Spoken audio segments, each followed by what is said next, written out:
Hello students, my name is Saruk Hussain. Hello everyone, welcome to chemistry video solutions of ANTS FT1. I hope your exam went well.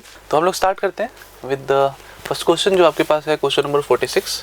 तो question number 46 में आपके पास है the IUPAC name of the compound is. तो आपको एक compound दिया है कुछ इस तरीके से CH2 NH2 COCH3 double bond CH single bond C double bond O NH2. Right, अब आपको क्या करना है, आपको देखना है फंक्शनल ग्रुप क्या क्या है. तो अपने पास क्या है, अमाइड है, अपने पास क्या है, ईथर है, अपने पास क्या है, अल्कीन है, और अपने पास क्या है, अमाइन है. तो अमाइड की प्रायोरिटी सबसे ज़्यादा है, तो नंबरिंग ये 1, ये 2, ये 3, ये 4 हो जाएगा. अब ये एज अ ब्रांच, ये एज अ ब्रांच, तो क्या हो जाएगा, सबसे पहले क्या लिखेंगे बताओ. 4 पे क्या है, अमीनो, तो 4 पे अमाइनो. देन 3 पे क्या है, मिथॉक्सी, 3 पे मिथॉक्सी. देन आपके पास टोटल कार्बन 4 है, तो लिखेंगे ब्यूट.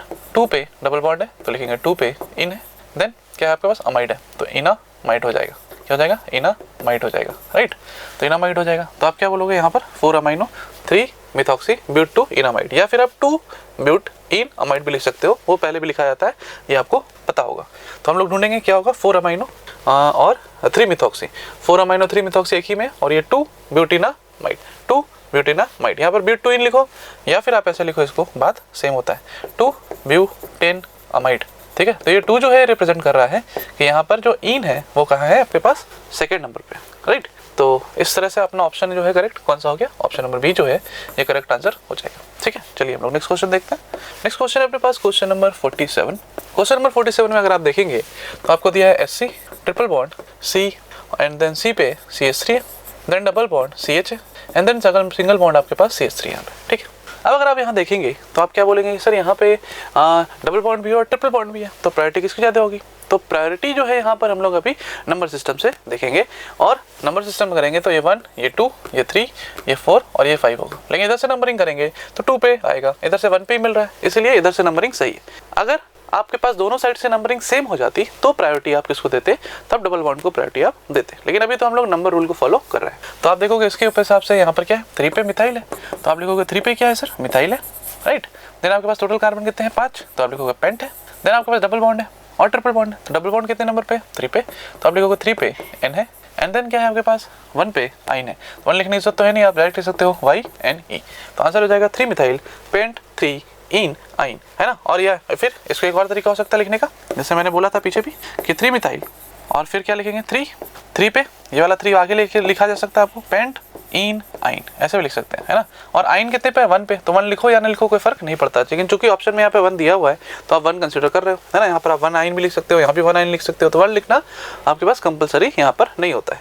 तो आप क्या बोलोगे, 3 मिथाइल और 3 पेंटाइन, 3 मिथाइल और 3 पेंटीन और 1 आइन. तो ऑप्शन नंबर बी जो है आपके पास ये करेक्ट आंसर यहाँ से निकल जाएगा. राइट, चलिए हम लोग नेक्स्ट क्वेश्चन देखते हैं. Coming to question number 48, it says 500 ml of a glucose solution contains 90 gram of glucose.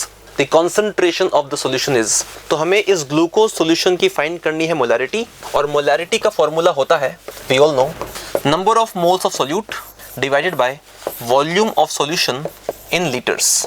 तो हमारे पास यहाँ पे सोल्यूट है ग्लूकोज, और ग्लूकोज का केमिकल फॉर्मूला है C6H12O6. तो इसके नंबर ऑफ मोल्स हो जाएंगे given mass by molar mass. तो गिवन मास है ग्लूकोज का 90 ग्राम, और मोलर मास ऑफ ग्लूकोज होता है 180, तो ये आ गया 0.5 मोल. तो ये है मोल्स ऑफ ग्लूकोज, और वॉल्यूम ऑफ सॉल्यूशन वो है 500 ml. सो लीटर में ये हो जाएगा 0.5 लीटर. तो मोलैरिटी हो जाएगी, मोलैरिटी या concentration of the solution is number of moles of solute which is 0.5 divided by volume of solution which is 0.5. तो ये आ गया मोल पर लीटर विच इज 1 मोल पर लीटर, और we can call it 1 molar. तो गिवन ऑप्शंस में हमारा आंसर हो जाएगा option B, 1 molar is the concentration of the solution. Next question is 49. It says 5.6 litre of oxygen gas at STP contains.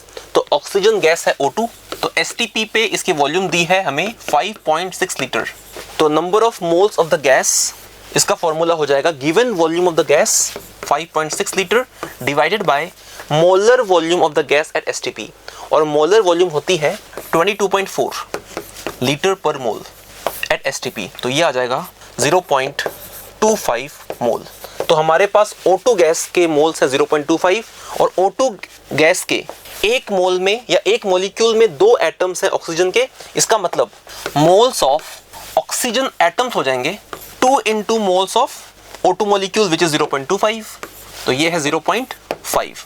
तो हमारे पास oxygen atoms के मोल हैं 0.5, तो नंबर ऑफ एटम्स हो जाएंगे या नंबर ऑफ ऑक्सीजन एटम्स हो जाएंगे गिवन नंबर ऑफ मोल्स या number of moles 0.5 into Avogadro's number, तो ये हो जाएगा 0.5 और Avogadro's number 6.02 into 10 to the power 23, तो ये आ जाएगा हमारा 3.01 into 10 to the power 23 atoms. तो ये है total number of atoms. So given options में हमारा आंसर हो जाएगा option B. Next question is 50। It says the molality of the solution containing 20% W/W solution of NaOH। तो हमारे पास सोडियम हाइड्रोक्साइड सॉल्यूशन है which is 20% W/W। इसका मतलब ये है, तो इसको हम लिख सकते हैं कि 20 ग्राम of NaOH, 20 gram of solute NaOH is present in 100 grams of solution। तो सॉल्यूशन के 100 ग्राम्स के अंदर सोल्यूट NaOH का मास कितना है 20 ग्राम्स। तो इसका मतलब हम ये बोल सकते हैं कि वेट ऑफ NaOH अगर हम मान ले 20 ग्राम्स, तो वेट ऑफ सॉल्यूशन है 100 ग्राम्स।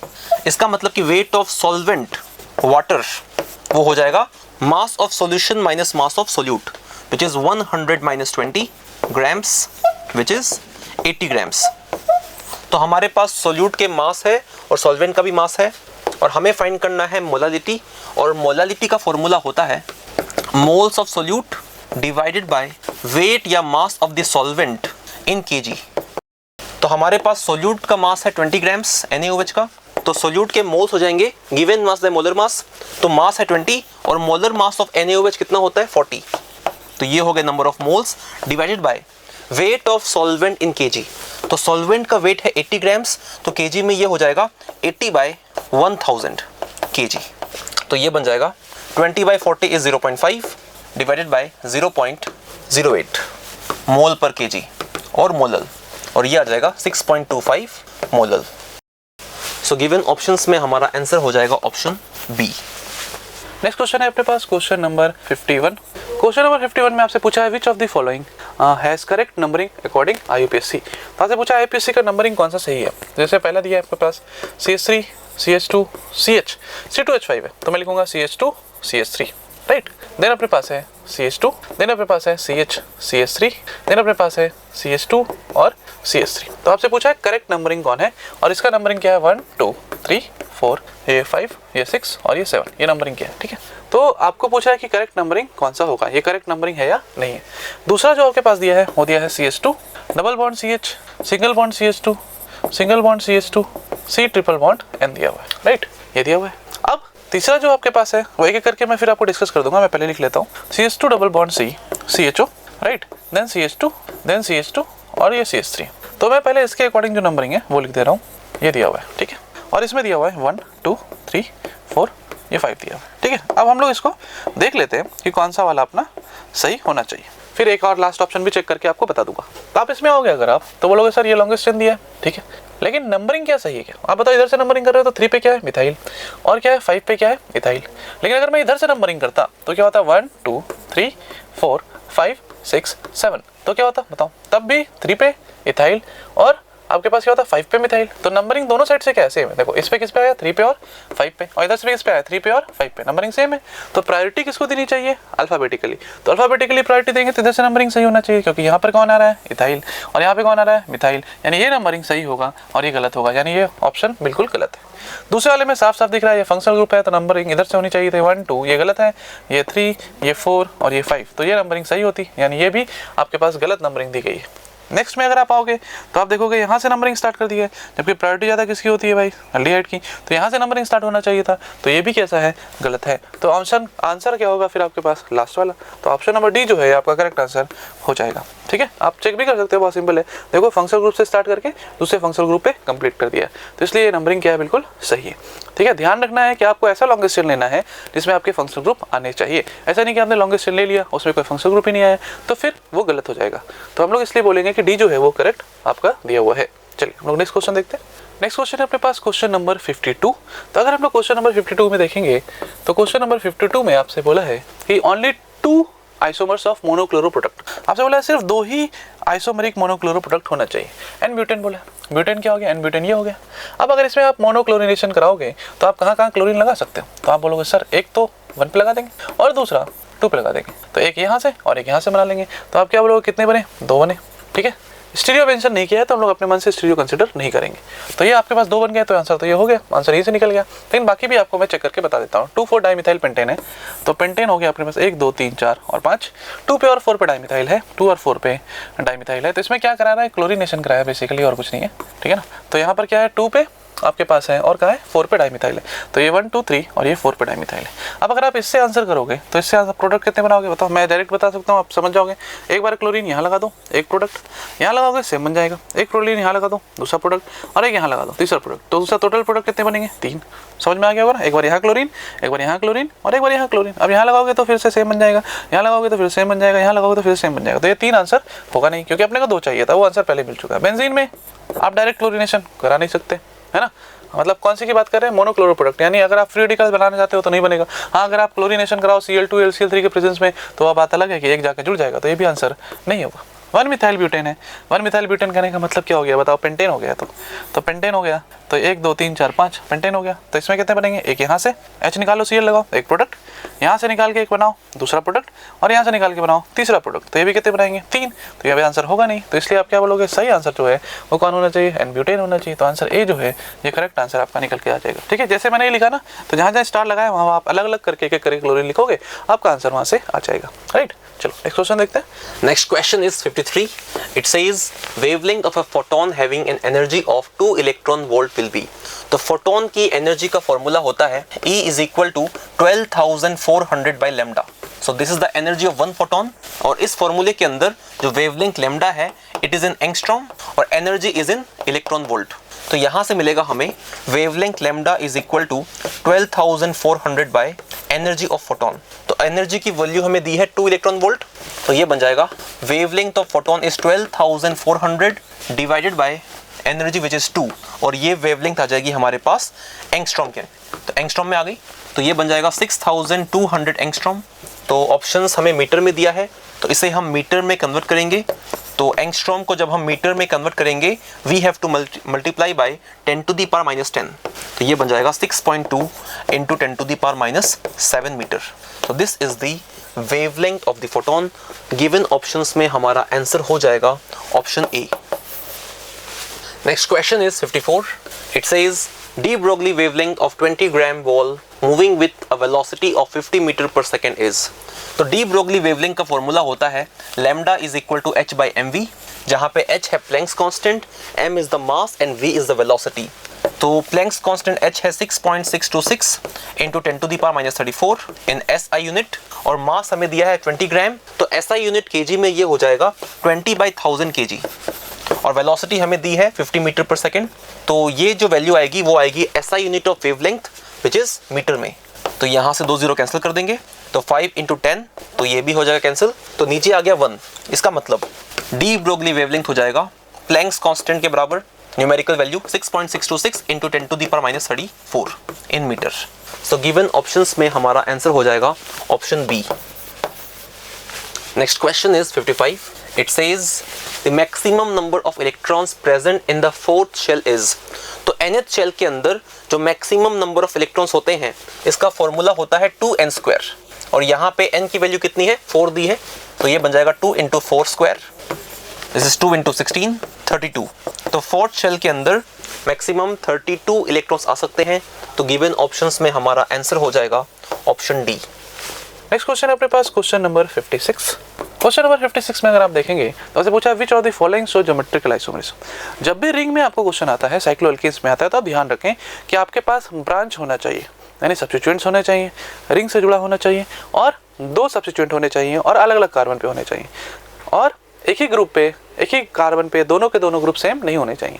यानी कि सपोज आपके पास क्या है, इस तरीके से अगर मैं लूँ तो अगर मैं यहाँ एक ग्रुप लगा रहा हूँ ए, एक ग्रुप लगा रहा हूँ बी, तो इधर जो ग्रुप है ये और ये ग्रुप सेम नहीं होना चाहिए, और यहाँ जो ग्रुप है बताओ ये और ये ग्रुप भी सेम नहीं होना चाहिए। उससे कोई फ़र्क नहीं पड़ता ये और ये ग्रुप सेम है, ये और ये ग्रुप सेम है, बस आपको ये देखना होता है कि ये वाला ग्रुप और ये वाला ग्रुप सेम नहीं होना चाहिए, ये वाला ग्रुप और ये वाला ग्रुप सेम नहीं होना चाहिए। तो अगर ऐसा है, मोनो सब्स्टिट्यूट अगर होता तो नहीं शो करता है, लेकिन अगर आपके पास डाई सब्स्टिट्यूटेड है, तो अगर डाई सब्स्टिट्यूटेड है या टेट्रा सब्स्टिट्यूटेड है तो आपको बस इतना देखना है कि ग्रुप सेम नहीं होने चाहिए। जैसे आप यहाँ देखोगे तो यहाँ क्या है, H और Cl अलग अलग ग्रुप है, H और Cl अलग अलग ग्रुप है, तो ये GI शो करेगा, यानी A जो है ये GI शो कर जाएगा आपका, ठीक है, A शो कर रहा है। अगर आप B में देखोगे तो आप देखो ये दोनों ग्रुप अलग अलग है, ये दोनों ग्रुप अलग अलग है, ये भी ग्रुप अलग अलग है, यानी ये भी जो आपका है ये भी शो कर सकता है। अगर आप यहाँ देखोगे तो ग्रुप्स सेम है, ग्रुप्स सेम है, ग्रुप्स सेम है, यानी ये GI शो नहीं करेंगे।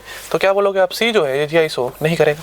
डी में अगर आप आओगे तो डी में वैसे ही सेम कंडीशन है, देखो इसमें मिथाइल है तो एक क्या है, हाइड्रोजन। अगर मैं लिख के बताऊँ आपको तो आप क्या बोलोगे, सर यहाँ मिथाइल है तो एक हाइड्रोजन भी तो है, तो दोनों ग्रुप कैसे हैं, डिफरेंट है। वही तरह से यहाँ एक मिथाइल है तो एक हाइड्रोजन तो है, तो ये दोनों ग्रुप भी कैसे हैं, डिफरेंट है। यहाँ भी सेम, एक मिथाइल है तो एक हाइड्रोजन है, तो दोनों ग्रुप क्या है, डिफरेंट तो है। यहाँ पर भी सेम, एक मिथाइल है और एक हाइड्रोजन है, तो दोनों ग्रुप क्या है, डिफरेंट तो है। तो आप क्या बोलोगे, ये GI शो कर सकता है। तो ऑप्शन क्या हो जाएगा आपके पास, ABD। ABD किसमें है देख लेते हैं, ABD ऑप्शन नंबर A जो है इसका करेक्ट आंसर आपका निकल के आ जाएगा, राइट। चलिए नेक्स्ट क्वेश्चन देखते हैं हम लोग। नेक्स्ट क्वेश्चन है अपने पास क्वेश्चन नंबर 57। क्वेश्चन नंबर 57 में आपके पास है विच of the following statement is not true. तो हम लोग नॉट पे ध्यान रखेंगे कि नॉट ट्रू वाले पे फोकस करना है। आपको दिया है different arrangement form by the rotation about a single bond are called conformation. बिल्कुल सही बात है कि मान लेते हैं सपोज आपके पास ऐसा कोई कंपाउंड दिया है और आप अगर यहाँ से इसको रोटेट कर रहे हो तो क्या होगा, इसके सिंगल बॉन्ड के अराउंड अगर आप रोटेशन कराते हो तो जो डिफरेंट आपके पास अरेंजमेंट आते हैं उसी को हम लोग क्या बोलते हैं, कॉन्फर्मेशंस बोलते हैं। बिल्कुल सही बात है। फिर बोल रहा है the repulsion felt by the bonding electrons. Bonding electrons, ध्यान रहे बॉन्डिंग इलेक्ट्रॉन्स की बात कर रहा है। जैसे मान लीजिए फ्रंट ग्रुप है और ये बैक ग्रुप है, तो इसके बॉन्डिंग इलेक्ट्रॉन्स और इसके बॉन्डिंग इलेक्ट्रॉन्स के बीच जो रिपल्शन है इसको बोल रहा है स्टेरिक स्ट्रेन। बताओ क्या स्टेरिक स्ट्रेन होता है? नहीं, ये क्या होता है आपके पास, ये आपके पास होता है टॉर्जनल स्ट्रेन। क्या होता है, टॉर्जनल स्ट्रेन होता है कि नहीं। दो तरह के स्ट्रेन होते हैं अपने पास, torsional strain and steric strain. तो ये तो कैसा है, टॉर्जनल स्ट्रेन है। अगर ये टॉर्जनल स्ट्रेन है तो फिर ये बात गलत लिखी हुई है, यानी बी जो है आपका करेक्ट आंसर हो गया है। लेकिन फिर बोलता है strain arises due to repulsion between electron cloud of the interacting atoms. ये जो इंटरैक्ट कर रहा है यहाँ पर जो एटम होगा, इनके इलेक्ट्रॉन्स क्लाउड के बीच जो रिपल्शन है इसी को हम लोग क्या बोल रहे हैं, या ग्रुप ऑफ एटम है उसको स्टेरिक स्ट्रेन बोल रहे हैं। तो ये बात तो बिल्कुल क्या है, सही है, यानी सी क्या है, सही है। फिर बोलता है the investigation of the various confirmation of the compound and there relative stabilities is called conformational analysis. ये भी बिल्कुल क्या है, सही बात है ना। कन्फर्मेशनल एनालिसिस क्या है आपके पास, जो आप क्या करते हो, रोटेशन और एनर्जी के बीच का ग्राफ प्लॉट करते हो, तो वहां पर आपको पता चलता है, स्टडी करते हो विद रिस्पेक्ट टू एनर्जी, है ना, angle of rotation with respect to energy. तो फिर उसी को हम लोग क्या बोलते हैं, कन्फर्मेशनल एनालिसिस बोलते हैं। तो यहाँ पर उसी चीज़ के बारे में बात की जा रही है, रिलेटिव स्टेबिलिटीज के बारे में बात की जा रही है। तो ये क्या आपका कन्फर्मेशनल एनालिसिस कहलाता है। तो आप क्या बोलोगे, डी क्या है, सही है। तो आपका सही आंसर जो है वो ऑप्शन नंबर बी जो है वो हो जाएगा। सही कहने का मतलब नॉट ट्रू की बात कर रहे हैं, ठीक है ना। चलिए नेक्स्ट क्वेश्चन देखेंगे हम लोग। Next question is 58. It says which of the following oxides is amphoteric। तो amphoteric oxide एक ऐसी ऑक्साइड है जो एसिड से भी रिएक्ट करती है और बेस से भी रिएक्ट करती है। तो ऑप्शन ए में दिया है नाइट्रस ऑक्साइड N2O, और हमें ध्यान रखना है कि N2O जो है it is a neutral oxide. तो ना तो ये एसिड से रिएक्ट करती है, ना ही ये बेस से रिएक्ट करती है। तो ये हमें याद रखना है। ऑप्शन बी में दिया है कार्बन मोनोक्साइड, और ये भी होती है एक न्यूट्रल ऑक्साइड। ऑप्शन सी में हमें दिया है AS2O3, ये होती है एक एम्फोटेरिक ऑक्साइड। ये एसिड से भी रिएक्ट करती है और बेस से भी रिएक्ट करती है। तो हमारा आंसर ऑप्शन सी हो जाएगा। एंड ऑप्शन डी में दिया है बेरियम ऑक्साइड, जो कि एक बेसिक ऑक्साइड है। ये एल्कलाइन अर्थ मेटल की ऑक्साइड है, it is basic in nature, तो ये एसिड से रिएक्ट करती है। सो गिवन ऑप्शंस में the answer is option C. Next question is 59. It says the ionic radii of F minus O2 minus are in the order of। तो पहले अगर हम कंपेयर करें F और F माइनस, तो सेम एलिमेंट के लिए हमें ध्यान रखना है कि जो एनायन होता है उस एनायन की रेडियस हमेशा न्यूट्रल एटम से ज़्यादा होगी। तो F माइनस की radius is more than neutral fluorine atom. और अगर हम कंपेयर करें O2 माइनस और F माइनस, तो दोनों हैं आइसो इलेक्ट्रॉनिक स्पीशीज, क्योंकि इसके अंदर इलेक्ट्रॉन कितने हैं, फ्लोरीन का एटॉमिक नंबर 9 और एक इलेक्ट्रॉन ऐड किया है तो 10 है ये। और O2 माइनस में इलेक्ट्रॉन्स कितने हैं, ऑक्सीजन का एटॉमिक नंबर 8 और 2 इलेक्ट्रॉन बाहर से ऐड किए हैं तो 10।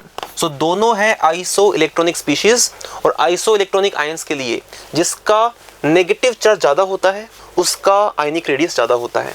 इसका मतलब O2 माइनस का आयनिक रेडियस F माइनस से ज़्यादा होगा। तो इसका मतलब अगर हम देखें तो सबसे छोटा रेडियस होगा F एटम का, उसके बाद में F माइनस आयन का, और F माइनस से ज़्यादा होगा O2 माइनस आयन का। So this is the increasing order of ionic radii. तो डिक्रीजिंग ऑर्डर इसका उल्टा हो जाएगा, तो हमारा आंसर हो जाएगा option C. C is our answer. Next question is 60. It says the correct IUPAC name of the element Mendelevium Z equal to 101 is. तो एलिमेंट का एटॉमिक नंबर Z है 101। तो इसके IUPAC नेमिंग के लिए हम इसके डिजिट्स को यूज करेंगे। तो पहला डिजिट है 1, तो इसके लिए हम IUPAC नेमिंग में यूज करते हैं UN, UN, और फिर 0 के लिए यूज करते हैं हम लोग NIL, NIL, एंड देन फिर 1 है तो again we will use UN, और लास्ट में लगाते हैं सफिक्स IUM, EM। सो इसका जो IUPAC नेम हो जाएगा वो हो जाएगा UN, NIL, UN, EM। सो गिवन ऑप्शंस में हमारा आंसर हो जाएगा ऑप्शन ए। नेक्स्ट क्वेश्चन है अपने पास, आपके पास एक कंपाउंड दिया है H2Ni और BSO4 दिया है। तो H2Ni BSO4 दिया है तो आप क्या कराओगे? आप बोलोगे सर यहाँ तो रिडक्शन कराएंगे, लेकिन क्या यहाँ पर रिडक्शन जो है ये कंप्लीट रिडक्शन हो पाएगा? नहीं, ये कंप्लीट रिडक्शन नहीं कर पाएगा। क्यों? क्योंकि आपने यहाँ पर क्या यूज़ किया है? BaSO4 का यूज़ कर लिया है। किसका यूज़ कर लिया है? BaSO4 का यूज़ कर लिया है, जो क्या करेगा? इसके रेट ऑफ रिएक्शन को स्लो कर देगा और ये अल्काइन से अल्कीन तक ही पहुँच जाएगा। अगर मैं इस BaSO4 को हटा दूँ तो क्या होगा? तब ये अल्केन में कन्वर्ट हो जाता, लेकिन ऐसा होगा क्या? अब ये कन्वर्ट होगा क्या? नहीं। तो आप क्या बोलोगे? अल्काइन से क्या करेगा? अल्कीन तक पहुँचेगा, है ना, क्योंकि उतना ज़्यादा रिएक्टिविटी ये नहीं जनरेट कर पाता है, उतना ज़्यादा आपके पास रिएक्शन सरफेस एरिया अवेलेबल नहीं होगा, है ना। सरफेस को क्या कर देता है? कम कर देता है। ऐसे आपको सिखाया भी है कि अगर आप मेटल है क्या सरफेस है, अगर आप उसके ऊपर क्या लगाते हो? BaSO4 लगा दो या CaCO3 लगा दो तो क्या होगा? उससे सरफेस एरिया क्या होगा? उसका कम हो जाएगा। सरफेस एरिया कम हो जाएगा तो क्या होगा? अल्काइन भी है और अल्कीन भी है, तो अल्काइन का सरफेस एरिया क्या है? कम है, तो वो ज़्यादा रिएक्टिव होगा रिएक्शन में, ना कि अल्कीन। तो अल्कीन के लिए सरफेस अवेलेबल ही नहीं होगा, तो फिर वो रिएक्शन में पार्टिसिपेट नहीं करेगा। और यहाँ पर जो एडिशन होता है वो कौन सा एडिशन होता है? सिन एडिशन होता है, यानी दोनों हाइड्रोजन सेम साइड से जुड़ेंगे, और सेम साइड से जुड़ेंगे तो क्या होगा? कौन सा फॉर्म ऑरिजिन होगा? बताओ। सिस फॉर्म बनेगा। क्या बनेगा? सिस फॉर्म बन सकता है। तो आप यहाँ पर जो ऑप्शन ढूंढोगे उसमें क्या ढूंढोगे? जिसमें दोनों H सेम साइड से जुड़े हैं, ऐसा बोल सकते हैं। तो दोनों H सेम साइड से जुड़ने चाहिए और अल्काइन का रिएक्शन होना चाहिए सिर्फ। तो आप क्या बोलोगे? कौन सा ऑप्शन में दिख रहा है सर? ये तो होगा नहीं, इसमें सारे के सारे डबल बॉन्ड ट्रिपल बॉन्ड सब गायब कर दिया, यहाँ ट्रिपल बॉन्ड पूरा ही गायब करके अल्केन बना दिया, ऐसा तो होगा नहीं। तो आंसर इन दोनों में से कोई होगा। तो ये वाला H दोनों सेम साइड से है, इसमें अपोजिट साइड से, तो आंसर क्या होगा? ऑप्शन नंबर ए जो है ये करेक्ट आंसर हो जाएगा। तो आपका जो 61 है इसका ऑप्शन जो ए है ये करेक्ट आंसर निकल के आ जाएगा। राइट, चलिए हम लोग नेक्स्ट क्वेश्चन देखते हैं। नेक्स्ट क्वेश्चन है अपने पास क्वेश्चन नंबर 62। तो क्वेश्चन नंबर 62 की अगर आप बात करोगे तो इसने पूछा है कि reactivity order of EAR।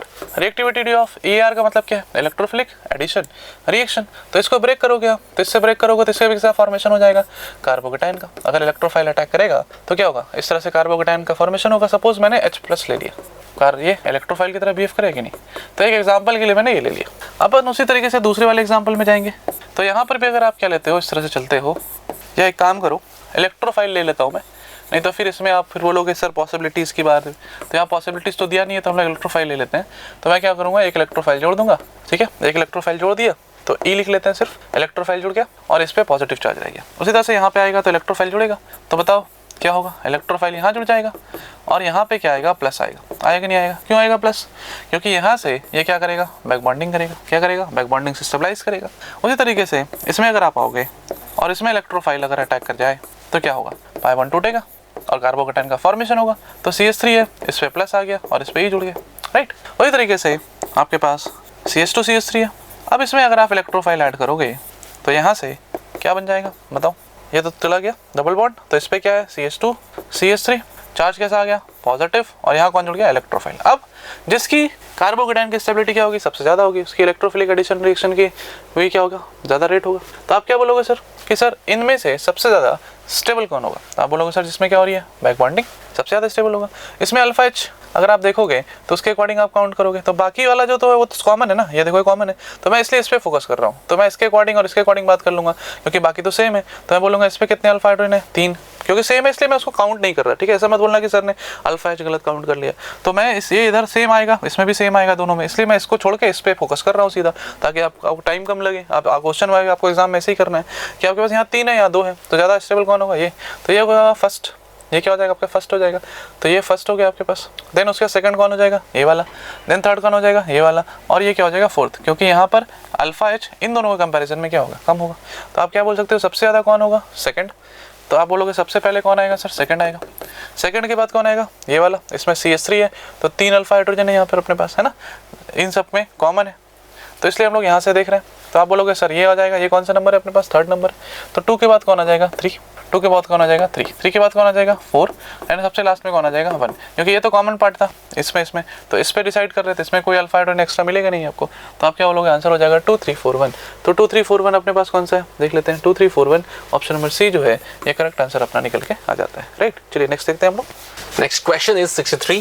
It says an ideal gas receives 10 joule of heat in a reversible isothermal expansion. Then the work done by the gas. तो क्योंकि ideal gas 10 joule heat receive करती है तो सिस्टम को heat मिल रही है, तो heat Q हो जाएगा प्लस 10 जूल। तो जब हीट रिसीव होती है तो वी टेक पॉजिटिव साइन। और आइडियल गैस के लिए change in internal energy delta U का फॉर्मूला होता है NCV डेल्टा टी। लेकिन हमें क्वेश्चन में दिया है कि ये एक आइसोथर्मल प्रोसेस है, इसका मतलब टेम्परेचर चेंज नहीं होगा, इसका मतलब डेल्टा टी कितना है, 0 है। और अगर ये 0 है इसका मतलब कि चेंज इन इंटरनल एनर्जी कितना हो जाएगा, 0 हो जाएगा। तो डेल्टा यू है 0 और Q है 10 जूल। हमें निकालना है work done by the gas. तो हम यूज करेंगे first law of thermodynamics equation which is delta U is equal to Q plus W। तो यहां से मिलेगा हमें work done is equal to delta U minus Q, और डेल्टा यू है 0 माइनस और Q है 10, तो ये आ गया माइनस 10 जूल। तो नेगेटिव साइन का मतलब ये है कि work is done by the gas, और गैस ने कितना वर्क किया है, 10 जूल वर्क किया है। तो work done by the gas is 10 joule. तो इसका मतलब कि गिवन ऑप्शंस में हमारा आंसर हो जाएगा option B, 10 joule. This is the work done by the gas. Next question is 64। तो इसमें हमें गैसियस रिएक्शन दी है और पूछा है which one of the following is correct regarding delta H. तो हमें डेल्टा एच और डेल्टा ई के बीच में देखना है रिलेशन। तो गिवन रिएक्शन है N2 gas plus 3H2 gas forming 2 ammonia gas, और डेल्टा एच और डेल्टा ई के बीच में रिलेशन होता है delta H is equal to delta E या डेल्टा यू, एक ही बात है, प्लस डेल्टा NgRT, जहां पे डेल्टा Ng क्या होता है, it is the sum of stoichiometric coefficients of gaseous products minus the sum of stoichiometric coefficients of gaseous reactants. तो गिवन रिएक्शन के लिए डेल्टा Ng कितना होगा, प्रोडक्ट में कोफिशिएंट का सम है 2 और रिएक्टेंट में कोफिशिएंट का सम है 1 + 3, दिस इज -2। तो इसका मतलब ये बन जाएगा delta H is equal to delta E minus 2RT। और गिवन ऑप्शंस में ये हमें दिया है ऑप्शन बी के अंदर, इसका मतलब B is the answer. Next question is 65। तो इसमें हमें एक केमिकल रिएक्शन दी है, डेल्टा यू और डेल्टा एस की वैल्यूज दी है एट 300 केल्विन, और पूछा है डेल्टा जी। तो डेल्टा जी का फॉर्मूला हमें पता है, डेल्टा जी होता है delta H minus T delta S. तो क्वेश्चन में हमें टेम्परेचर तो दिया है और change in entropy delta S भी दिया है, और डेल्टा एच हमें निकालना पड़ेगा, और उसके लिए हमें क्या दिया है, डेल्टा यू दिया है। तो डेल्टा एच और डेल्टा यू के बीच में रिलेशन होता है delta H is equal to delta U plus delta NgRT। So delta U हमें क्वेश्चन में दिया 2.1 kilo calorie plus delta Ng। तो गिवन रिएक्शन के लिए डेल्टा Ng कितना हो जाएगा, the sum of stoichiometric coefficients of gaseous products. तो प्रोडक्ट्स में कोफिशिएंट कितना है 2, और रिएक्टेंट में कोई गैसियस रिएक्टेंट है ही नहीं, तो ये 0 हो जाएगा, इनटू R। तो कैलोरीज में R का जो वैल्यू है वो है 2 कैलोरी पर मोल पर केल्विन, और किलो कैलोरीज में क्या बन जाएगा 2/1000 इनटू टेम्परेचर कितना दिया है 300। तो ये बन जाएगा 2.1 प्लस, तो ये बन गया 2 × 2 4, 4 × 3 12, तो 12/10 1.2, तो ये बन गया हमारा 3.3। तो डेल्टा एच की वैल्यू है 3.3, सो डेल्टा जी हो जाएगा delta H minus T delta S. तो डेल्टा एच किलो कैलोरीज के यूनिट में है 3.3, माइनस टेम्परेचर कितना है 300 kelvin 300 into delta S, change in entropy कितनी दी है 20, लेकिन ये कैलोरीज में है तो किलो कैलोरी में क्या हो जाएगा डिवाइड बाई 1000, तो यहाँ पे 0 कैंसिल हो गए, तो ये बन जाएगा 3.3 minus 3 into 2 6 which is -2.7। So delta G की वैल्यू हो जाएगी -2.7 इन किलो कैलोरी यूनिट, तो B is the answer. Next question है अपने पास क्वेश्चन नंबर 66। तो अगर क्वेश्चन नंबर 66 की बात करेंगे तो लिखा है primary alcohol can be formed as major product. बोल रहा है प्राइमरी अल्कोहल मेजर प्रोडक्ट की तरह किससे मिलेगा। पहले वाले केस में अगर आप आओगे तो आपको दिया है CH3 CH3 double bond CH2, इसमें क्या डाला है BH3 THF H2O2 OH minus, BH3 THF H2O2 OH minus, यानी ये क्या है, कौन सा रिएक्शन है बताओ, हाइड्रोबोरेशन। कौन सा है हाइड्रोबोरेशन। तो अगर आप हाइड्रोबोरेशन करा रहे हो तो क्या होगा बताओ, मार्कोनिकॉफ या एंटी मार्कोनिकॉफ। तो आप बोलोगे क्या होगा सर, यहाँ पर अपने पास क्या होगा मार्कोनिकॉफ या एंटी मार्कोनिकॉफ होगा। तो आप बोलोगे सर मार्कोनिकॉफ तो होता नहीं है, एंटी मार्कोनिकॉफ होता है। तो यहाँ पर कौन हो जाएगा CH3, यहाँ कौन आ जाएगा आपके पास H, और यहाँ क्या आ जाएगा CH2 पे क्या आ जाएगा OH, इस तरह से आ जाएगा राइट। तो कितना डिग्री बना, 1 डिग्री बना कि नहीं बना। हाँ बोलोगे सर बिल्कुल बन गया 1 डिग्री। तो ये क्या हो गया 1 डिग्री आंसर हो गया। दूसरे वाले में अगर आप आओगे तो यहाँ पर क्या दिया डाइल्यूटेड H2SO4। तो अगर आप डाइल्यूटेड H2SO4 यूज़ करोगे तो क्या होगा बताओ। अगर मैं डाइल्यूटेड H2SO4 यूज़ करूँ तो H+ है, तो सबसे पहले तो क्या बनेगा, यहाँ से इलेक्ट्रोफाइल कौन है H+, तो इलेक्ट्रोफाइल अटैक करेगा तो इस पर क्या आ जाएगा प्लस, और इधर क्या हो जाएगा CH3 H जुड़ गया इस पर आके H+। अब इस पर कौन अटैक करेगा वाटर। अब ये मत बोलना वाटर कहाँ से है, डाइल्यूटेड लिया तो है। तो यहाँ से क्या बन जाएगा CH3C CH3 और इस पर क्या आ गया OH। बताइए कितना डिग्री बन गया 3 डिग्री। ये थोड़ी ना चाहिए। उसी तरह से अगर आप यहाँ पर देखोगे तो ये क्या है आपके पास OMDM रिएक्शन। कौन सा रिएक्शन है OMDM रिएक्शन है। तो अगर आपके पास OMDM रिएक्शन है तो क्या होगा बताओ, OMDM रिएक्शन है तो क्या होगा सर मार्कोनिकॉफ रूल फॉलो करेगा, तो यहाँ पर OH जुड़ेगा तो ये भी कितना बनाएगा 3 डिग्री। आपसे पूछा 1 डिग्री है, तो आंसर क्या होगा ऑप्शन नंबर ए जो है ये करेक्ट आंसर अपना निकल के आ जाता है। ठीक है चलिए नेक्स्ट देखते हैं हम लोग। नेक्स्ट है अपने पास क्वेश्चन नंबर 67। क्वेश्चन नंबर 67 में आपसे पूछा है the predominant product formed when 3-methyl 2-pentene reacts with HOCl। तो हम लोग बना लेते हैं 1 2 3 4 5। ठीक है, बोल रहा है 2 पे आपके पास क्या है डबल बॉन्ड है, ठीक है, और 3 पे क्या है मिथाइल है राइट, ये बना लिया। इसे बोला है क्या डाला है HOCl डाला है। सिंपल सा क्वेश्चन है, इसका आंसर क्या हो जाएगा आपको कैसे करना होता है पता ही है। इस पे क्या आएगा डेल नेगेटिव, इस पे क्या आएगा डेल पॉजिटिव। ये न्यूक्लियोफिलिक साइट, ये इलेक्ट्रोफिलिक साइट प्रोडक्ट बना दो, नॉन क्लासिकल कार्बोकेटाइन की तरह सोचना है।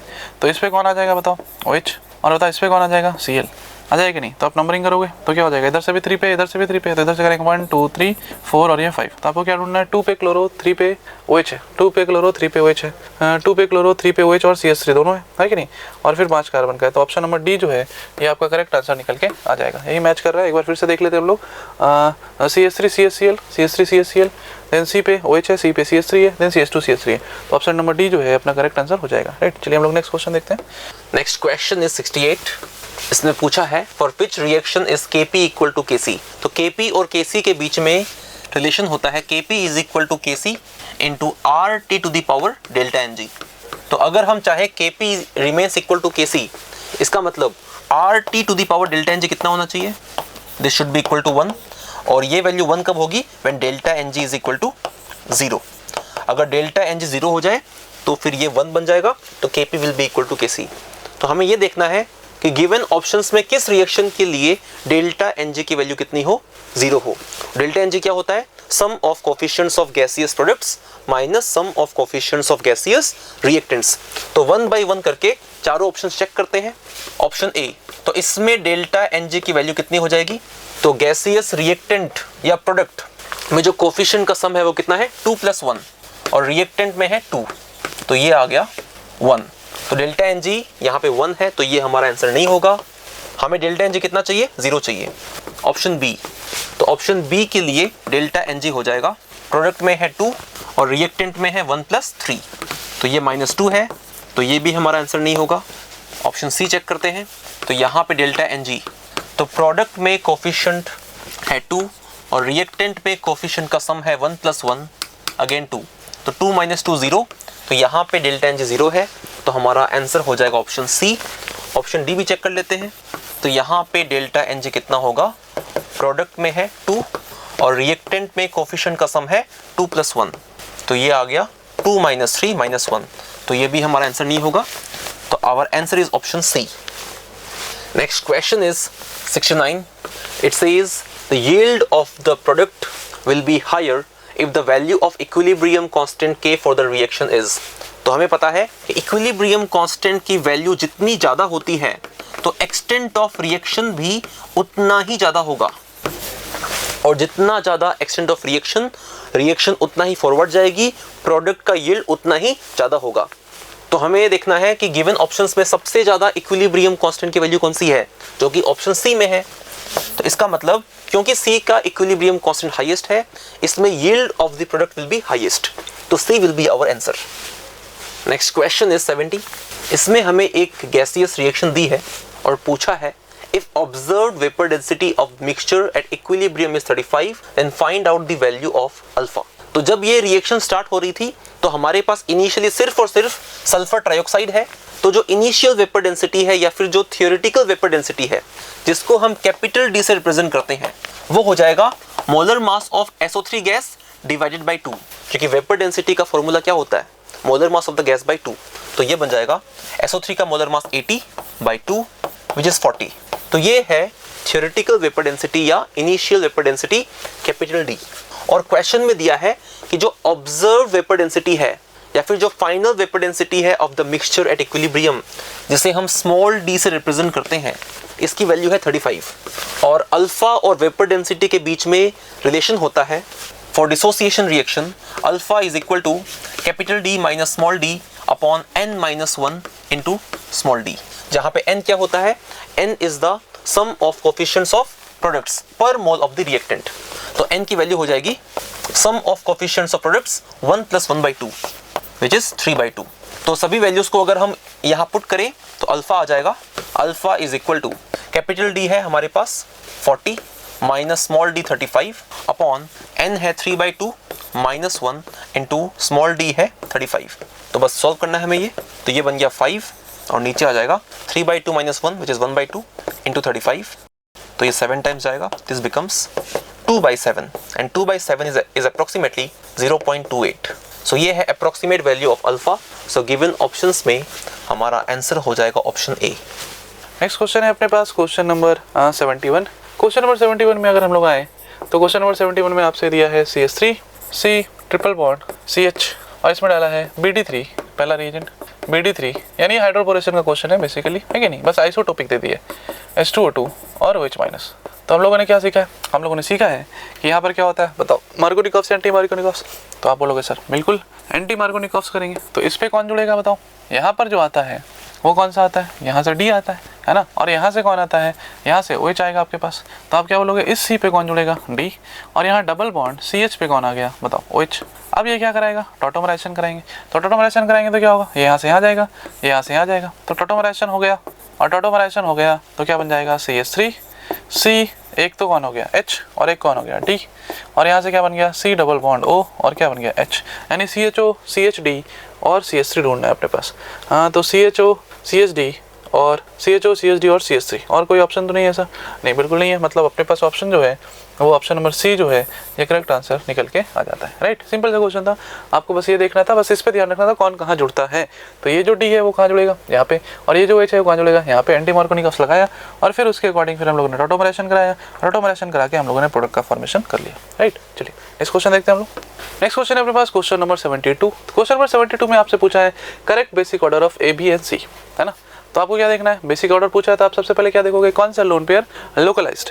तो आप बोलोगे लोन पेयर जो लोकलाइज्ड है वो कौन सा है, ये है, और कौन सा है, ये है, जबकि ये कैसा है आपके पास डीलोकलाइज्ड। तो सबसे लास्ट तो किसका होगा, बी का। तो सबसे लास्ट जो है बी का है वो दो ऑप्शन में दिया हुआ है, इसमें और इसमें।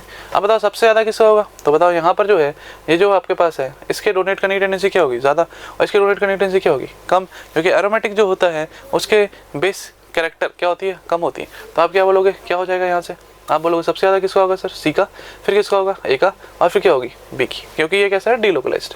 तो आप आंसर करोगे सी एंड ए एंड बी। तो सी ए एंड बी हो जाएगा आंसर आपका इसका।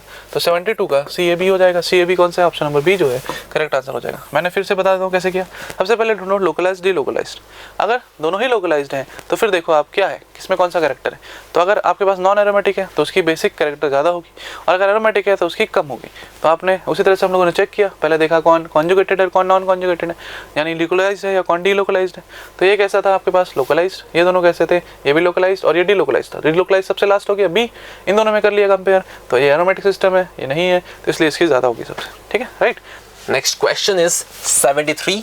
सो यहाँ पे हमें एक रिवर्सिबल रिएक्शन दी है और पूछा है which two substances are Bronsted bases. तो ब्रॉन्स्टेड बेस वो होता है जो प्रोटॉन या H+ को एक्सेप्ट करता है। तो वी कैन सी कि जब फॉरवर्ड रिएक्शन हो रही है तो H2O H+ को एक्सेप्ट कर रहा है एंड कन्वर्टिंग टू H3O+। तो फॉरवर्ड रिएक्शन के अंदर H2O is behaving as the Bronsted base, और बैकवर्ड रिएक्शन के अंदर कार्बोनेट आयन H+ एक्सेप्ट कर रहा है एंड कन्वर्टिंग टू HCO3-। तो बैकवर्ड रिएक्शन के लिए ब्रॉन्स्टेड बेस कौन सा है? Carbonate ion CO3-2-। तो ये है ब्रॉन्स्टेड बेसिस।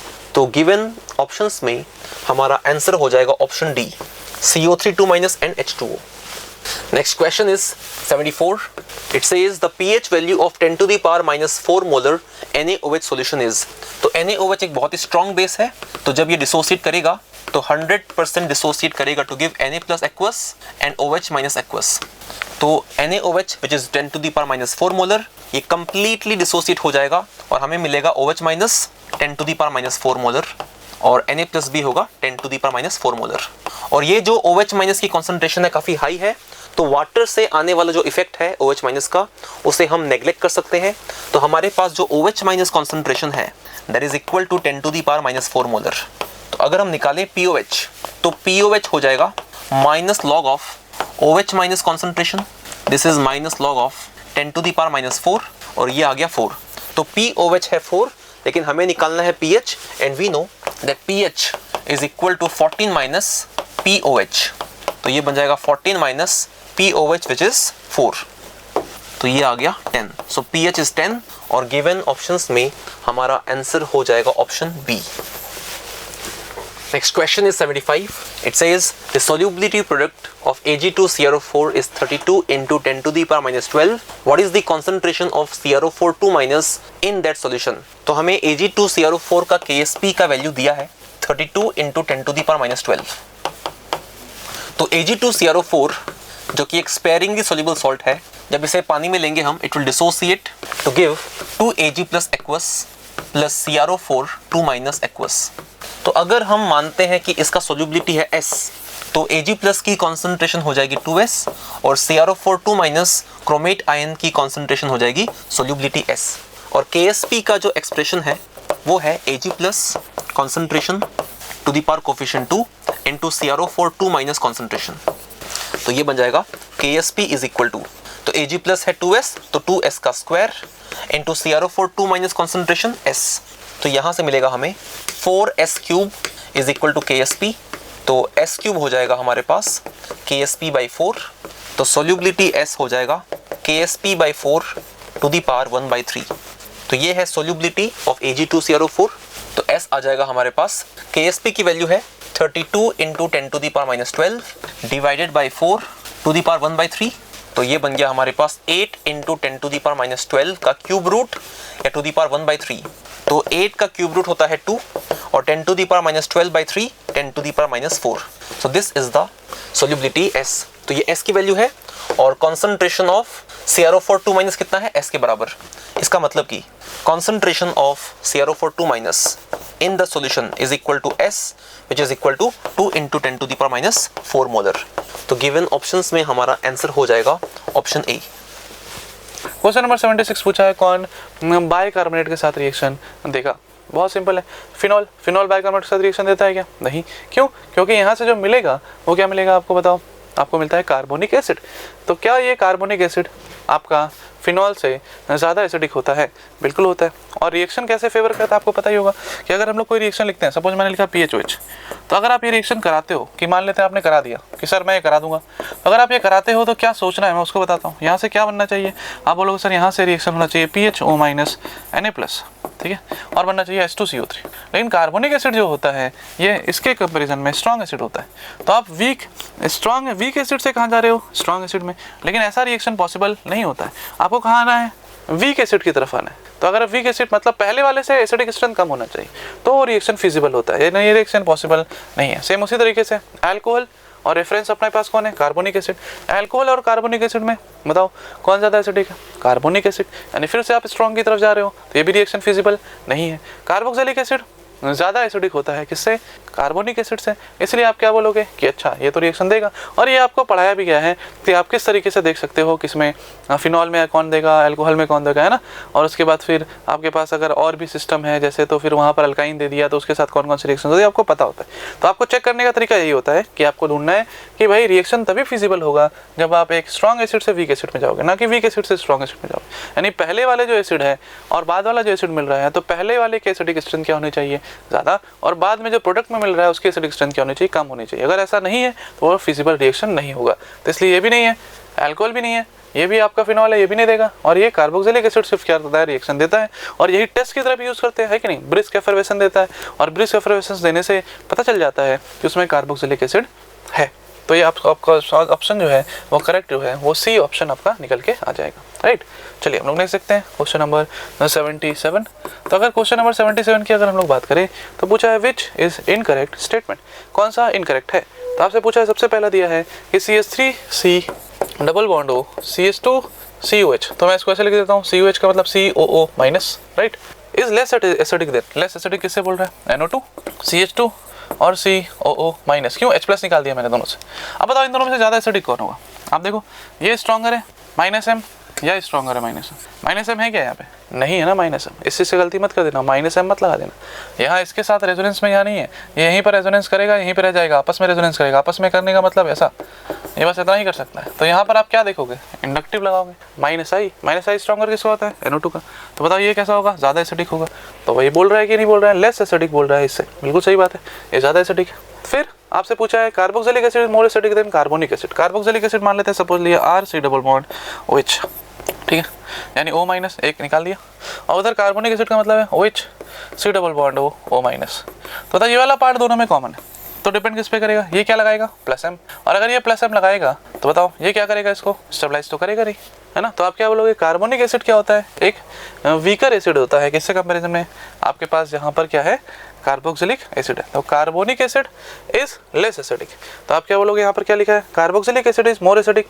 बिल्कुल सही बात है, क्योंकि यहाँ पर क्या लगा रहा है ये +M, जिसकी वजह से ये इसको स्टेबलाइज नहीं कर पाएगा, इसका कॉन्जुगेट बेस उतना स्टेबल नहीं होगा इसके कंपैरिजन में, इसीलिए इसकी एसिडिक स्ट्रेंथ क्या होगी, कम होगी। मतलब ये भी क्या है, सही है। फिर बोल रहा है phenol is more acidic then alcohol. ये तो कोई बोलने वाली बात है भी नहीं कि फिनॉल क्या हो जाएगा, O-। ये O- किस में जाएगा, कॉन्जुगेशन में, तो स्टेबल है। लेकिन RO- क्योंकि H+ निकाल दिया तो ये कॉन्जुगेट बेस, बताओ इन दोनों कॉन्जुगेट में से ज़्यादा कौन स्टेबल है, ये है। तो फिनॉल जो होता है वो मोर एसिडिक होता है अल्कोहल से, यानी ये भी सही बात है। फिर बोलता है पिक्रिक एसिड लेस एसिडिक। कहाँ एसिटिक एसिड और कहाँ पिक्रिक एसिड। भैया picric acid very strong acid में कंसिडर करते हैं। तो आप क्या बोलोगे कि अगर वेरी स्ट्रॉन्ग एसिड है तो इसका एसिडिक स्ट्रेंथ क्या होगा, ज़्यादा। यहाँ तो क्या लिखा है, लेस। तो आप बोलोगे बिल्कुल गलत बात है, और आपसे पूछा भी है इनकरेक्ट स्टेटमेंट। तो 77 का D जो है ये करेक्ट आंसर अपना निकल के आ जाएगा, राइट। चलिए नेक्स्ट क्वेश्चन देखते हैं। Next question is 78. It says which of the following behaves as both oxidizing and reducing agents. तो हमें याद रखना है कि अगर किसी स्पीशीज को ऑक्सीडाइजिंग और रिड्यूसिंग एजेंट दोनों की तरह बिहेव करना है, इसका मतलब कि वो अपने इंटरमीडिएट ऑक्सीडेशन स्टेट में होना चाहिए, अपने हाईएस्ट और लोवेस्ट में नहीं होना चाहिए। It should be in the intermediate oxidation state. जैसे कि ऑप्शन ए है, इसमें सल्फ्यूरिक एसिड दिया है, तो सल्फर का जो ऑक्सीडेशन नंबर है वो है +6, जो कि सल्फर का हाईएस्ट है। तो इसका मतलब कि ये और ज़्यादा ऑक्सीडाइज नहीं हो सकता, तो it can not behave as reducing agent.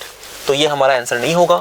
Option B, इसमें दिया है सल्फर डाइऑक्साइड SO2, इसमें सल्फर का ऑक्सीडेशन नंबर है +4, तो सल्फर का हाईएस्ट होता है +6 एंड लोवेस्ट है -2, मतलब कि ये इंटरमीडिएट है, मतलब कि it can behave as oxidizing as well as reducing agent.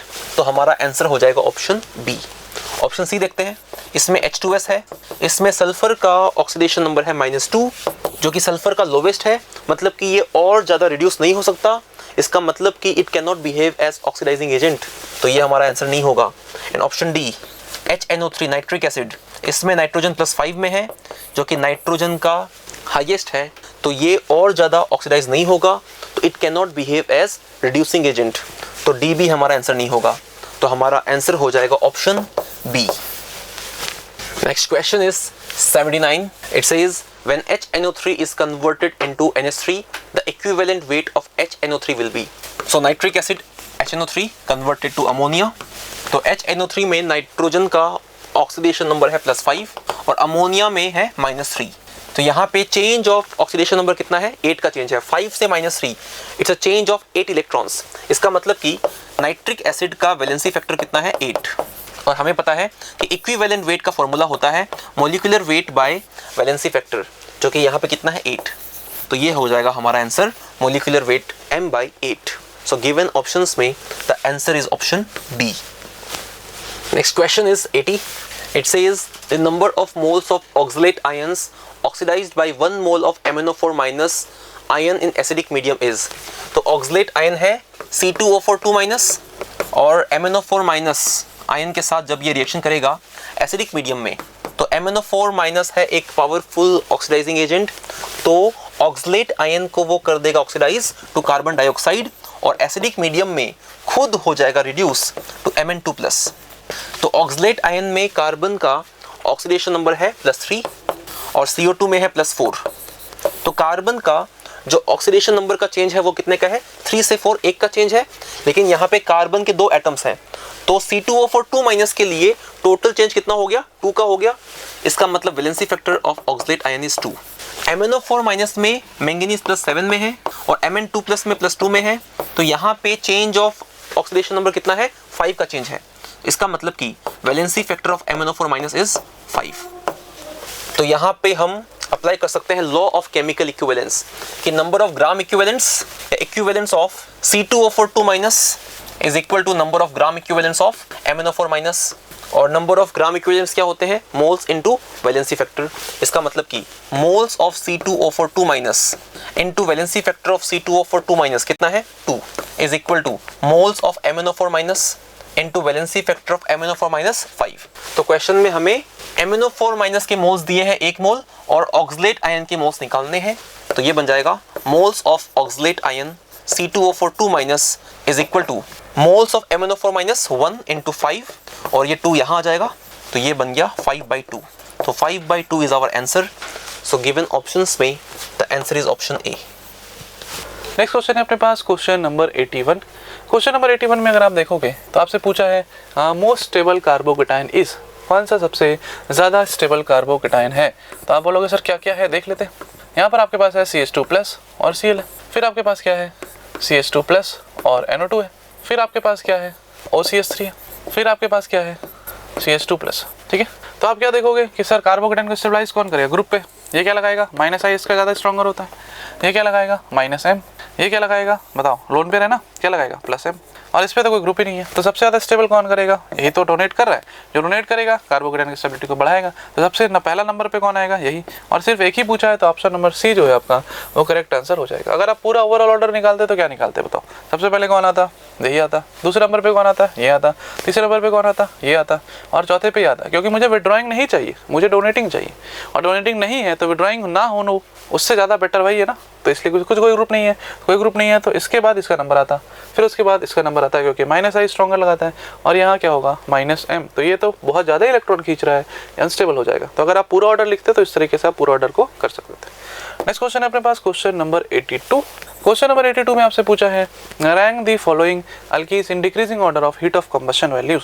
तो आप देखो सबसे पहले नंबर ऑफ कार्बन सब में क्या है, सेम है। अगर नंबर ऑफ कार्बन ज़्यादा होता तो जितने नंबर ऑफ कार्बन ज़्यादा होते उसका हीट ऑफ कंबशन भी उतना क्या होता, ज़्यादा होता। लेकिन नंबर ऑफ कार्बन सेम है तो आप क्या देख लो, स्टेबिलिटी, क्या देख लो, स्टेबिलिटी। तो सबसे ज़्यादा जो क्या होगा, स्टेबल होगा, उसकी हीट ऑफ कंबशन उतनी क्या होगी, कम होगी, और जो जितना अनस्टेबल होगा उसकी हीट ऑफ कंबशन उतनी क्या होगी, ज़्यादा होगी।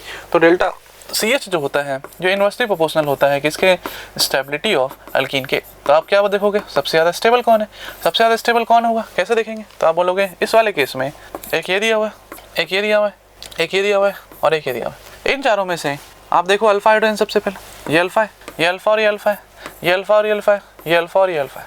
तो आप क्या बोलोगे, यहाँ पे अल्फा H कितना है, 2 है, यहाँ पे अल्फा H कितना है, 6 है, यहाँ पे अल्फा H कितना है, 6 है, यहाँ पे अल्फा H कितना है, 6 है। फिर आप क्या बोलोगे, इसका सबसे क्या होगा, कम, तो इसकी स्टेबिलिटी सबसे कम है तो डेल्टा CH सबसे ज़्यादा होगा। तो सबसे ज़्यादा किसका होगा, फर्स्ट का। तो फर्स्ट वाले 2 ऑप्शन है। अब इन तीनों में कैसे कंपेयर करेंगे, सबके अल्फा सेम है। तो ये मैंने पहले भी सिखाया है ANTS में, मैंने एक बार और ये कंबशन तो नहीं दिया था, मैंने स्टेबिलिटी का क्वेश्चन दिया था और उसमें मैंने पूरा डिटेल में एक्सप्लेन किया था। तो आपने अगर स्टार्टिंग से टेस्ट दिया है तो आपको पता होगा इसको कैसे एक्सप्लेन करना है। अभी मैं फिलहाल स्टेबिलिटी का ऑर्डर आपको बता सकता हूँ कि ये सबसे ज़्यादा स्टेबल होता है। ठीक है, इसका प्रॉपर मैंने रीज़न दिया था, मैंने इसको ड्रॉ करके बताया था आपको पहले। तो ये आपका क्या है, सबसे ज़्यादा स्टेबल होता है। जबकि इन दोनों में अगर कंपेयर करना है, कैसे कंपेयर करते हैं, तो यहाँ पर ग्रुप्स एक दूसरे से दूर है, ट्रांस फॉर्म है, तो क्या होगा, ज़्यादा स्टेबल होता है सिस फॉर्म से। तो क्या होगा, इसके बाद सबसे ज़्यादा अनस्टेबल कौन है, ये। अगर मैं स्टेबिलिटी लिखता हूँ, अगर मैं नंबरिंग कर दूँ, इसमें नंबरिंग दिया ना, ये 1 है, ये 2 है, ये 3 है और ये 4 है। तो अगर आप स्टेबिलिटी की बात करोगे ना, तो स्टेबिलिटी का ऑर्डर जो है वो सबसे ज़्यादा स्टेबल कौन होता है, तो 2 होता है। 2 के बाद कौन आएगा, तो आप बोलोगे सर दूर दूर है ट्रांस वाला, तो 3 आएगा। देन कौन आएगा, 4 आएगा। और सबसे लास्ट में स्टेबल कौन है, 1 वाला। तो इसका स्टेबिलिटी का ऑर्डर होता है 2 3 4 1। तो इस आंसर क्या हो जाएगा, उल्टा कर देंगे, तो 1 4 3 2। तो 1 4 3 2 ऑप्शन नंबर डी जो है ये आपका करेक्ट आंसर यहाँ से निकल जाएगा। ठीक है, तो जो स्टार्टिंग से फॉलो कर रहे हैं एनटीएस को, उनको यहाँ पर ये जो चीज़ हुई है स्टेबिलिटी का, कि ये इन दोनों से ज़्यादा कैसे है अल्फा सेम होने के बावजूद, वो मैंने वहाँ पे बताया था। और यहाँ तक ग्रुप से आप पता कर सकते हो कि दूर है तो स्टेबिलिटी ज़्यादा है, पास है तो रिपल्शन ज़्यादा होगा, इसलिए स्टेबिलिटी क्या है, कम है। Next question is 83. It says Ostwald's dilution law gives satisfactory results with the solution of which electrolyte? तो Ostwald's dilution law applicable होता है for weak electrolytes। और ये लो क्या बोलता है कि weak electrolyte का solution अगर हम dilute करें तो उसका degree of dissociation अल्फा बढ़ जाता है। तो हमें देखना है कि इनमें से weak electrolyte कौन सा है। सो पहला ऑप्शन HCl, ये स्ट्रॉन्ग है। नाइट्रिक एसिड भी एक स्ट्रॉन्ग एसिड है, तो it's a strong electrolyte. Option C acetic acid, ये है एक वीक एसिड, तो it is a weak electrolyte. इसका मतलब कि हमारा आंसर हो जाएगा ऑप्शन सी एसिटिक एसिड। और ऑप्शन डी में क्या दिया है, सोडियम हाइड्रोक्साइड, जो कि है एक स्ट्रॉन्ग बेस, तो वो है एक स्ट्रॉन्ग इलेक्ट्रोलाइट, इस पे भी एप्लीकेबल नहीं है। तो answer is option C acetic acid which is a weak electrolyte. Next question is 84। इसमें हमें एक केमिकल रिएक्शन गिवन है और रिएक्टेंट्स और प्रोडक्ट्स सभी स्पीशीज के लिए हमें enthalpy of formation delta HF0 की वैल्यूज गिवन है और हमें enthalpy of reaction delta HR find करना है। तो हमें पता है कि डेल्टा HR या enthalpy of any reaction is equal to summation of enthalpy of formation of products minus summation of enthalpy of formation of reactants. तो बस ये वैल्यूज पुट करनी है हमें यहाँ पे, तो उससे हमें डेल्टा HR मिल जाएगा। तो सॉल्व करेंगे इसको, तो summation of delta HF0 of products ये हो जाएगा। तो प्रोडक्ट में हमारे पास कौन कौन है, N2O है और 3CO2 है। तो N2O के लिए हमें एंथैल्पी ऑफ फॉर्मेशन कितना दिया है, 811। तो ये आ जाएगा 811 प्लस, तो CO2 का कोफिशिएंट कितना है, 3 है, तो 3 × और CO2 का जो डेल्टा HF0 है वो हमें क्वेश्चन में कितना दिया है, -393। तो ये है summation of delta HF0 of products minus, अब चाहिए हमें summation of delta HF0 of reactants. तो रिएक्टेंट्स में कौन कौन है, N2O4 है और 3CO है।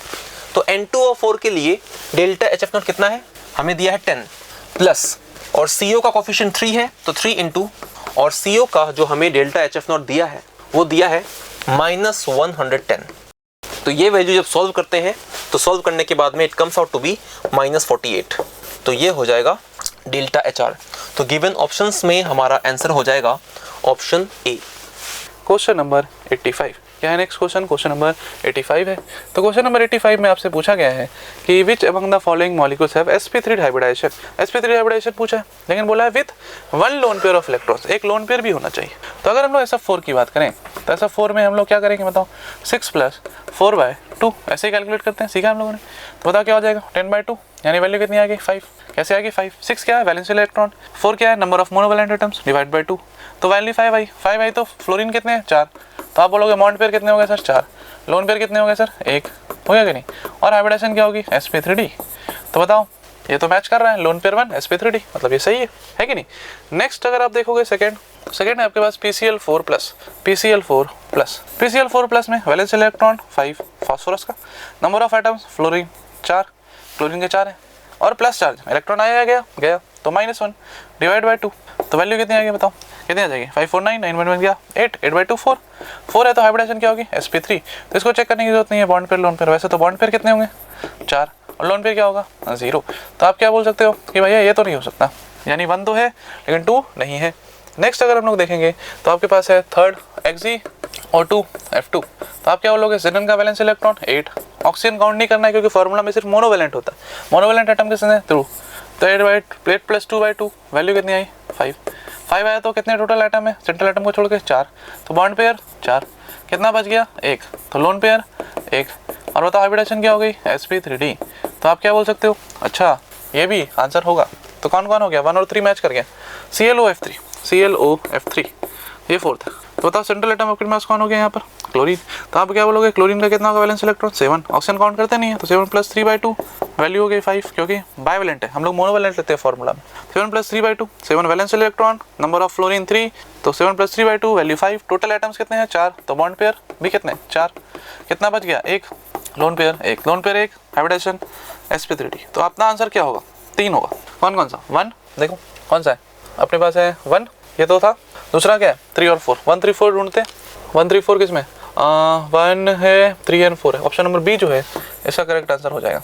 ठीक है, 35 का अपने पास जो है ऑप्शन नंबर बी जो है ये करेक्ट आंसर निकल के आ जाएगा। चलिए नेक्स्ट क्वेश्चन देखते हैं हम लोग। नेक्स्ट क्वेश्चन है अपने पास क्वेश्चन नंबर 86। क्वेश्चन नंबर 86 आपसे विच of the following statement is incorrect, कौन सा स्टेटमेंट इनकरेक्ट। तो मैंने इसके लिए आप लोगों को पहले भी एक चीज सिखाई है, ये बॉन्ड ऑर्डर पे अगर क्वेश्चन आए तो आप इस तरह से करो, आप ये ड्रॉ करो। ठीक है, ये हो जाएगा 0 0.5 1 1.5 2 2.5 और ये 3। फिर पहाड़ बनाओ, पहाड़ 2 2 और पूरा पहाड़। अब नंबरिंग कर लो, 1 2 3 4 5 6 7 8 9 10 11 12 13 14 15 16 17 18 19 20 MOT 20 तक वैलिड है, वहीं तक हो गया। अब और सर इतना बनाने का टाइम का है, इतना याद नहीं करना आपको, बस इतना करना है कि 14 का कितना होता है, 3 होता है बॉन्ड ऑर्डर। अगर आप एक बढ़ते हो तब भी 0.5 से घटेगा, एक कम करते हो तब भी 0.5 से घटेगा। ये दिमाग में रख लेना है कि पीक 14 है, 15 हुआ तो भी 0.5 कम और 13 हुआ तो भी 0.5 कम। इस तरह से आप कर सकते हो। कैसे, अभी आप देख लो। आपको पूछा बॉन्ड ऑर्डर किसका ज़्यादा होगा, आपको दिया O2+ और आपको दिया O2। सिंपल है, ट्रिक से आप जल्दी कर सकते हो। बाकी आप कॉन्फ़िगरेशन लिख के तो कर ही सकते हो। तो आप यहाँ से बोलोगे सर इसमें कितने इलेक्ट्रॉन्स हैं, 16 और इसमें कितने इलेक्ट्रॉन्स हैं बताओ, 15 है कि नहीं। तो आप बताओ बॉन्ड ऑर्डर क्या होगा, आप देख के बता सकते हो, बिना देखे बोलोगे तो क्या बोलोगे, 14 का 3 होता है तो 15 एक बड़ा तो 0.5 से कम कर देंगे, तो ये कितना होगा 2.5, तो ये कितना होगा 2। बताओ किसका बॉन्ड ऑर्डर ज़्यादा है, 2.5 का। तो बताओ आप क्या बोलोगे, बॉन्ड ऑर्डर ये सही लिखा है गलत लिखा, तो बोलोगे सही है, तो ए जो है वो तो सही है। तो इस तरीके से आप जल्दी ढूंढ पाओगे, है ना। फिर आपसे बोला है कि बॉन्ड ऑर्डर वाले पहले देख लेते हैं, उसके बाद फिर हम लोग वो स्टेबिलिटी वाले पे आ जाएंगे। ठीक है, अब आते हैं उसी में सेकेंड पे। आपसे बोला है कि थर्ड ऑप्शन पे पहले मैं देख रहा हूँ, O2+ है और N2+। इसमें पूछा है बॉन्ड ऑर्डर का कि ये दोनों में इक्वल है। तो बताओ यहाँ से क्या हो जाएगा, बताओ 16 में 1 गया कितना हो जाएगा 15 और यहाँ से 14 में गया तो कितना हो गया यहाँ से आपके पास 13। अब 13 और 15 क्या होगा बताओ, पीक पे कौन था 14, इधर आओगे तो ये क्या होगा 15, इधर आओगे तो क्या होगा 13। बताओ दोनों सेम लेवल पे है, तो बताओ बॉन्ड ऑर्डर भी कैसा होगा, सेम होगा। तो बॉन्ड ऑर्डर कितना आएगा बताओ, अगर मैं आंसर लिखूँ तो 2.5, इसका भी कितना आएगा 2.5, यानी ये सेम लिखा हुआ है, मतलब ए भी सही है और सी भी सही है। अब आता है डी पे, डी आएंगे तो क्या बोलेंगे F2 है और N2 है। पूछा ज़्यादा स्टेबल F2 है, कैसे पता चलता है, बॉन्ड ऑर्डर ज़्यादा तो स्टेबिलिटी ज़्यादा। तो बॉन्ड ऑर्डर ज़्यादा किसका है बताओ, F2 में कितना होता है 1 बॉन्ड ऑर्डर होता है, ये तो याद रखा होता है अपने को, है ना। फ्लोरीन बॉन्ड ऑर्डर 1 होता है, नाइट्रोजन में N ट्रिपल बॉन्ड ऑर्डर 3 होता है। तो यहाँ से बॉन्ड ऑर्डर क्या हो जाएगा 3 हो जाएगा। या फिर आप फार्मूला से भी कर सकते हो, इसका कितना आया 14 इलेक्ट्रॉन है, 14 इलेक्ट्रॉन का कितना हो जाएगा 3 होता है। ठीक है, अभी जैसे हम लोगों ने 14 का 3 होता है और इसका कितना है आपके पास 18 है। देखो आप जो यहाँ पे 18 है, देखो कितना है 1 है, तो आप इससे कर सकते हो आराम से। तो आपको अगर याद रहता है तो आप जल्दी कर सकते हो, नहीं तो फिर कॉन्फ़िगरेशन वाला तो है ही, वो मैं लिख के भी बताऊंगा अभी, क्योंकि ए वाले ऑप्शन जो है ये भी आपका सही निकल गया, दोनों का बराबर है। अब आते हैं हम लोग लास्ट, जो बी ऑप्शन है यही गलत है, इतना तो पक्का पता चल गया, ए सही है, सी सही है, डी सही है, तो आंसर तो बी ही हुआ। लेकिन उसमें आपको थोड़ा सा पंगा है क्वेश्चन में कि आपको थोड़ा मेहनत करना पड़ेगा इसके ऊपर। क्यों मेहनत करना पड़ेगा सर, क्योंकि N2+ जो है इसमें कितने इलेक्ट्रॉन्स हो गए बताओ 13, और इसमें कितने हो गए आपके पास हो गए ये 13 है, ठीक है, और ये आपके पास कितने हो गए 15, ये 13 और ये 15। फिर से बॉन्ड ऑर्डर क्या गया सेम, लेकिन इस बार बॉन्ड ऑर्डर अगर सेम आया है 13 15 तो कितना होगा 2.5, क्योंकि पीक पे कितना था याद करो, 14 पे कितना था, 14 पे 3 था, तो यहाँ पर क्या है 13, यहाँ पे क्या है 15, तो इसका कितना होगा 2.5 है कि नहीं। तो इतना तो पता है 2.5 हो गया, यानी दोनों का बॉन्ड ऑर्डर सेम हो गया। और जब बॉन्ड ऑर्डर सेम हो जाए तो आपसे पूछा क्या है स्टेबिलिटी, तो फिर क्या देखते हैं number of anti bonding electrons, जिसमें number of anti bonding electrons क्या होंगे ज़्यादा होंगे वो ज़्यादा अनस्टेबल होगा, है ना, और जिसमें एंटी बॉन्डिंग इलेक्ट्रॉन्स कम होंगे वो स्टेबल होगा ज़्यादा। तो हम लोग क्या करेंगे, अब कॉन्फ़िगरेशन लिखना पड़ेगा। तो अगर आपके पास N2 है तो आप N2 का कॉन्फ़िगरेशन लिख लो और उसके अकॉर्डिंग आप इलेक्ट्रॉन निकाल दो। तो N2 में क्या होगा, मतलब नाइट्रोजन में क्या होगा, sp मिक्सिंग होगी कि नहीं होगी, तो आप बोलोगे सर नाइट्रोजन है तो sp मिक्सिंग होगी, गैप कम होता है, और अगर मिक्सिंग हुई तो बताओ कौन जाएगा ऊपर आएगा सिग्मा, और ऊपर आएगा सिग्मा तो नीचे कौन रहेगा पाई। तो आप क्या बोलोगे सर कॉन्फ़िगरेशन क्या लिखेंगे कि यहाँ पर अगर N2+ है तो इलेक्ट्रॉन कितने टोटल 13 ही भरने अपने को। तो आप बोलोगे सर क्या हो जाएगा sigma 1s2, sigma star 1s2, फिर sigma 2s2, then sigma star 2s2। अब कौन आएगा, क्योंकि इसमें क्या होती है, sp मिक्सिंग होती है, तो sp मिक्सिंग अगर हो रही है तो पहले कौन आएगा, पाई, तो आप बोलोगे पाई 2px कितना हो जाएगा बताओ, अभी तक 8 हुए, 10 और 2 12 है कि नहीं। अब बताओ इसके बाद कौन आएगा, सिग्मा 2pz, कितना इलेक्ट्रॉन, एक, टोटल कितने हो गए 30, देखो 2 2 4 2 6 2 8 2 10 2 12 और 1 13। बताओ एंटी बॉन्डिंग में कितने इलेक्ट्रॉन्स हैं, ये एंटी बॉन्डिंग, ये एंटी बॉन्डिंग है। तो अगर ABMO में इलेक्ट्रॉन्स बोले, ABMO में इलेक्ट्रॉन्स बोले, नंबर ऑफ इलेक्ट्रॉन्स बोले, तो बताओ नंबर ऑफ इलेक्ट्रॉन्स ABMO में कितने हैं यहाँ पर 4। लेकिन अगर मैं इसी में N2 माइनस करता तो क्या होता, N2 माइनस करता तो बताओ ये सेम चलता होगा। और अब कितने इलेक्ट्रॉन भरने, 2 भरने हैं, ध्यान रखना। तो एक तो 2pz2 हो गया, अब कौन आएगा, पाई स्टार 2px कितना 1। तो बताओ अब कितने हो गए अनपेयर्ड इलेक्ट्रॉन, ध्यान से देखो, एक तो यहाँ है 1, 2 यहाँ है और 2 यहाँ है, टोटल कितने हो गए 5 ABMO इलेक्ट्रॉन हो गए। तो आप जरा बताओ कौन स्टेबल होगा, जिसमें कम है, कम कौन है N2 प्लस। तो N2 प्लस क्या होना चाहिए आपके पास, ज़्यादा स्टेबल होना चाहिए, किससे, N2 माइनस से, है कि नहीं। तो आपको क्या लिखा है, तो हम लोग लिखेंगे N2 plus is more stable then N2 minus, N2 plus is more stable then N2 minus. Question में क्या पूछा है अपने पास, F2 is more stable then N2, तो ये तो सही है अपने पास, B भी तो सही है ना। अपन एक बार देख लेते हैं पीछे क्या क्या देखा था हम लोगों ने एक एक करके, है ना। यहाँ पर F2 का बॉन्ड ऑर्डर कितना है 1 और इसका बॉन्ड ऑर्डर कितना है 3। अच्छा यहाँ पे क्वेश्चन क्या पूछा था, एक बार देख लिया जाए। अच्छा स्टेबिलिटी पूछा है ना, F2 और इसमें स्टेबिलिटी पूछा है, तो इसमें हम लोग क्या देख रहे थे कि आपके पास बॉन्ड ऑर्डर कितना है 1, इसमें बॉन्ड ऑर्डर कितना है 3। तो अगर बॉन्ड ऑर्डर 1 है और बॉन्ड ऑर्डर कितना है 3 है, तो आप क्या बोलोगे, अगर बॉन्ड ऑर्डर 1 है और बॉन्ड ऑर्डर 3 है तो क्या होगा सर, कि इसकी बॉन्ड ऑर्डर कम है तो स्टेबिलिटी भी क्या होगी कम, क्योंकि हम लोग जानते हैं बॉन्ड ऑर्डर जितना ज़्यादा होगा उसकी स्टेबिलिटी उतनी क्या होगी, ज़्यादा होगी। तो आप क्या बोल सकते हो कि ज़्यादा बॉन्ड ऑर्डर किसका है, N2 का, तो इसकी स्टेबिलिटी भी क्या होगी, ज़्यादा होगी। लेकिन यहाँ क्या लिखा है, F2 is more stable then N2, तो यहाँ पर गलत हो गया था, स्टार्टिंग में मैंने स्टेटमेंट ध्यान नहीं दिया था, तो इस वजह से शायद रह गया होगा। तो अभी तो आपको समझ में आ गया होगा मैं क्या बोल रहा हूँ। तो यहाँ से bond order is directly proportional to क्या हो गया, स्टेबिलिटी। तो आप क्या बोल सकते हो कि यहाँ से जो आंसर है वो आपका निकल के क्या आ जाएगा कि डी जो है ये करेक्ट आंसर हो जाएगा। इसका करेक्ट आंसर है क्वेश्चन नंबर 86 का, ठीक है। तो इसको मैंने थोड़ा डिटेल में समझाया आपको इसलिए ताकि आपको थोड़ा समझ में आए। हाँ ये थोड़ा सा आपको ऐसा अगर दिक्कत हो तो आप एक बार वापस से अभी जो समझाया वो आप देख लेना, आपको समझ में आ जाएगा, ठीक है। चलिए आगे बढ़ते हैं हम लोग। Next question is 87। It says total number of nodes present in 3D orbital is. तो किसी भी ऑर्बिटल में जो टोटल नंबर ऑफ नोड्स हैं उसका फॉर्मूला होता है n-1, जहाँ पे n है प्रिंसिपल क्वांटम नंबर। तो 3D ऑर्बिटल के लिए जो प्रिंसिपल क्वांटम नंबर n है वो है 3, तो 3 - 1 विच इज 2। तो ये है total number of nodes. So given options में हमारा आंसर हो जाएगा option C. Next question is 88. It says calculate the volume of O2 needed for the combustion of 1 kg of carbon at STP। और हमें chemical reaction भी given है। तो carbon का मास दिया है 1 kg, तो कार्बन के मोल्स हो जाएंगे given mass by molar mass या एटॉमिक मास। तो कार्बन का जो गिवन मास है 1 kg है, तो ग्राम में कितना हो जाएगा 1000 gram divided by the molar mass of carbon which is 12। तो ये है moles of carbon. So given reaction है carbon solid plus O2 gas forming CO2 gas. तो ये एक बैलेंस रिएक्शन है। तो वी कैन सी कि कार्बन और ऑक्सीजन दोनों 1:1 के मोलर रेशियो में है। तो number of moles of O2 required is equal to number of moles of carbon. तो यहाँ से मिलेगा हमें moles of O2 gas is equal to moles of carbon which is 1000/12। तो ये है मोल्स ऑफ O2 गैस। लेकिन हमें क्या पूछा है, हमें वॉल्यूम पूछा है एट STP। तो volume of O2 gas at STP कितना हो जाएगा, number of moles into molar volume at STP। और मोलर वॉल्यूम एट STP कितनी होती है 22.4 लीटर्स। तो इसे हम 22.4 लीटर से मल्टीप्लाई करेंगे and this comes out to be 1866.67 litre. तो ये हो जाएगा हमारा आंसर जो कि गिवन है in option A. So A will be our answer. Question number 89। Question number 89 अगर आप देखोगे तो आपसे पूछा which of the following statement is incorrect. फिर से इनकरेक्ट पूछा है, ध्यान रखना है। और फॉर्मल चार्ज और बॉन्ड ऑर्डर पूछा है NO3 माइनस का। NO3 माइनस कैसा दिखता है, कुछ इस तरीके से दिखेगा अपने पास NO3 माइनस, है ना। फॉर्मल चार्ज के अकॉर्डिंग अगर मैं देखूँ तो पूछा है आपसे कि formal charge and bond order of NO3 minus is. Formal charge की अगर आप बात करोगे तो कितना आएगा, है कि नहीं। तो आप बताओ, देखो ऑक्सीजन कितने हैं, 2 आपके पास। अब अगर 2 ऑक्सीजन है तो O पे माइनस कितना है 2, ऑक्सीजन पे माइनस चार्ज है और ये ऑक्सीजन पे 0 चार्ज है, तो टोटल नंबर ऑफ ऑक्सीजन कितने हैं 3 है ना, और चार्ज कितने ऑक्सीजन पे 2, तो क्या हो जाएगा 2/3। तो और चार्ज कैसा है माइनस है, तो -2/3, -1 -2 3 ऑक्सीजन -2/3। तो आपके पास यहाँ से एवरेज निकाला गया है, जो एवरेज आपके पास फॉर्मल चार्ज है वो कितना हो गया -2/3। एंड आपसे पूछा है बॉन्ड ऑर्डर, तो बॉन्ड ऑर्डर कैसे देखेंगे, यहाँ से भी रेजोनेंस है, यहाँ से भी रेजोनेंस है, तो क्या सिखाया था formula sigma plus pi upon sigma. तो आप क्या बोलोगे सिग्मा कितने हैं टोटल 3 और पाई कितना है 1 और टोटल सिग्मा कितने हैं फिर से 3, तो कितना हो जाएगा 4/3।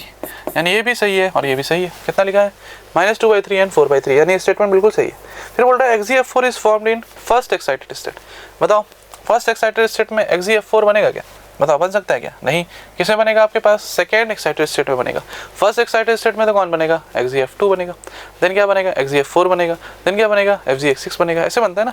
तो आप क्या बोलोगे XeF2 जो है आपके पास वो क्या है आपके पास फर्स्ट एक्साइटेड स्टेट से थोड़ी ना बनता है, वो किससे बनता है सेकेंड एक्साइटेड स्टेट से बनता है। तो ये तो बिल्कुल क्या है आपके पास बिल्कुल ही गलत बात है, बिल्कुल ही क्या है गलत बात है। तो ऑप्शन नंबर बी जो है इसका करेक्ट आंसर होना चाहिए। लेकिन मैं फिर भी बाकी हम लोग देख लेते हैं कि आपसे पूछा है melting point of NaCl more than LiCl, melting point NaCl का ज़्यादा होता है, बिल्कुल सही बात है। क्यों बिल्कुल सही बात है, क्योंकि इसका आयनिक कैरेक्टर क्या होता है NaCl का ज़्यादा होता है, किससे LiCl से, इस वजह से मेल्टिंग पॉइंट NaCl का क्या होगा ज़्यादा होगा, more ionic more melting point. D option में अगर आप देखोगे तो लिखता है solubility of LiF less than LiI, LiF की सॉल्बिलिटी क्या है कम है LiI से। कैसे कंपेयर करते हैं, हम लोग बोलते हैं जिसमें आयंस के साइज का डिफरेंस ज़्यादा होगा उसकी सॉल्बिलिटी भी क्या होगी ज़्यादा होगी, एक्सेप्शंस को छोड़ के। तो आप क्या बोलोगे कि सर LiF में दोनों छोटे छोटे आयंस हैं तो साइज का डिफरेंस कम है, लेकिन LiI में Li छोटू सा, आयोडीन आयोडाइड बड़ा सा, तो इसमें डिफरेंस ज़्यादा है तो इसकी सॉल्बिलिटी क्या होगी ज़्यादा। यानी LiI जो है वो ज़्यादा सॉल्युबल होना चाहिए, किससे, तो solubility of LiF less than LiI, बिल्कुल सही बात है। तो आपको ले बोलोगे ये सही है, तो ऑप्शन जो है वो कौन सा आंसर हो जाएगा, बी जो है आपका करेक्ट आंसर हो जाएगा। ठीक है, नेक्स्ट क्वेश्चन है अपने पास क्वेश्चन नंबर 90। क्वेश्चन नंबर 90 में अगर हम लोग देखेंगे तो उसमें पूछा आपसे स्टेटमेंट टाइप का क्वेश्चन है और पूछ रहा है कि आपके पास PS3 has lower boiling point than NH3। PS3 का बॉइलिंग पॉइंट कम है NH3 से, क्यों, क्योंकि NH3 में क्या बनता है भाई, नाइट्रोजन जो है आपके पास क्या करेगा, अमोनिया हाइड्रोजन बॉन्ड बना सकता है, लेकिन फास्फोरस के साथ थोड़ी ना हाइड्रोजन बॉन्ड बनाएगा। तो इसलिए क्या बोलेंगे कि ये बात सही लिखा है गलत लिखा है, तो आप बोलोगे हाँ PS3 लोअर बॉइलिंग पॉइंट करता है NH3 से। और रीजन स्टेटमेंट 2 लिखता है unlike NH3 PS3 molecule are not associated through hydrogen bonding. तो PS3 के साथ हाइड्रोजन बॉन्ड नहीं बना सकता, लेकिन NH3 आपस में हाइड्रोजन बॉन्डिंग बना सकते हैं, तो बॉइलिंग पॉइंट क्या होगी ज़्यादा होगी। तो आप क्या बोलोगे स्टेटमेंट 1 क्या है सही है, स्टेटमेंट 2 भी क्या है सही है, दोनों सही है। तो आपका ऑप्शन जो है डी जो है 90 का करेक्ट हो जाएगा। सिंपल सा क्वेश्चन था, ठीक है। आई होप आपका एग्जाम अच्छा गया होगा और आपने अच्छे से चीज़ों को रिवाइज किया होगा। मिलते हैं नेक्स्ट ANTS में, तब तक के लिए wish you all the very best.